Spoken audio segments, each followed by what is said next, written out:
Hey guys, so I'm back with my computer and today we will learn about an interesting video. Today's video is a bit interesting. Today this video is a subscriber's demand.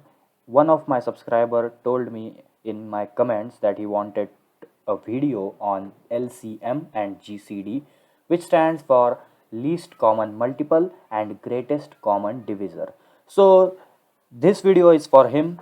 So and everyone that who is learning Python, this video will be a great video for you. So first of all, we will open Visual Studio Code. We have this code from my previous video. If you haven't watched it yet, then you can find the link in the I button now, and if you haven't accessed my Python programming playlist, then you can find the link in the description below. So with that said, let me delete this code. So here I have this clean slate. So what do we want to do? We want to handle some mathematical operations. So which module do we want? So we want the math module in Python. So we will import this math module first. Now let me go here. Let me head over to this math module documentation.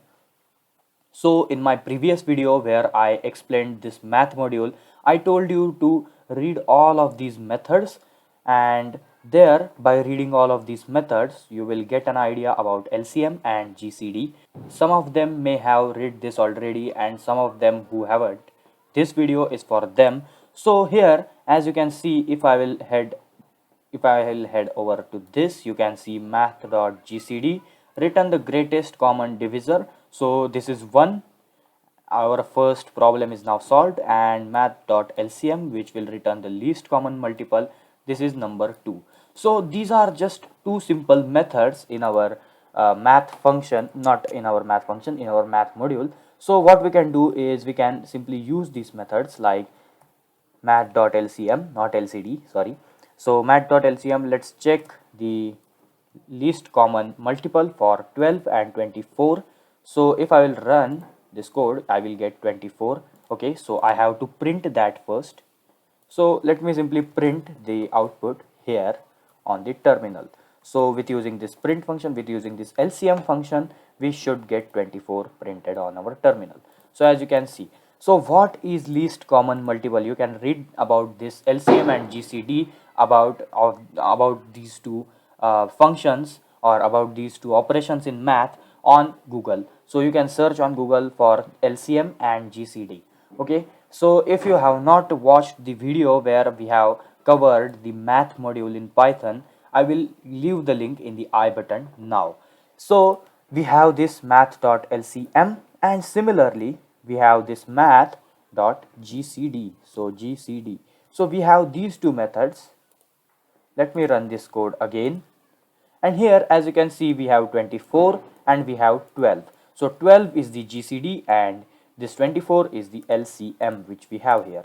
So now, first of all, now we are getting these two, these LCM and GCD of these two fixed numbers. But what if we want the LCM of a custom number? For that, what we can do is we can take an input, and in this we can simply write enter first number. So now the user is able to enter a number, and similarly here I will write enter second number. So now the user will be able to enter two numbers, and then we can simply get the LCM like this, A and B. We will pass this A and B here, and with a friendly message like LCM is. And similarly in here what we will do is we will simply pass GCD is, and that's it. And here we have to pass this A and B as well. So now with this you can say 1, 2, 3, 4, 5 lines of code, we are done with this problem. So let me run it. Now let me run Python main.py. So it says enter first number, let us enter 25, and enter second number, let us enter 5. So LCM should be 25 and GCD is 5. So as you can see, we have both the answers here. Both the answers have been printed here. So just like that, you can find the LCM and GCD with using Python programs. And forgive me guys for the background noises if you can hear them. So here in India currently, while recording this video, Diwali festival is going on, and hence a lot of people are simply using firecrackers. They are blowing firecrackers, and that's why this background noise is coming. So forgive me guys, and this was it for today. So thank you for watching this video guys, and I will see you in the next video.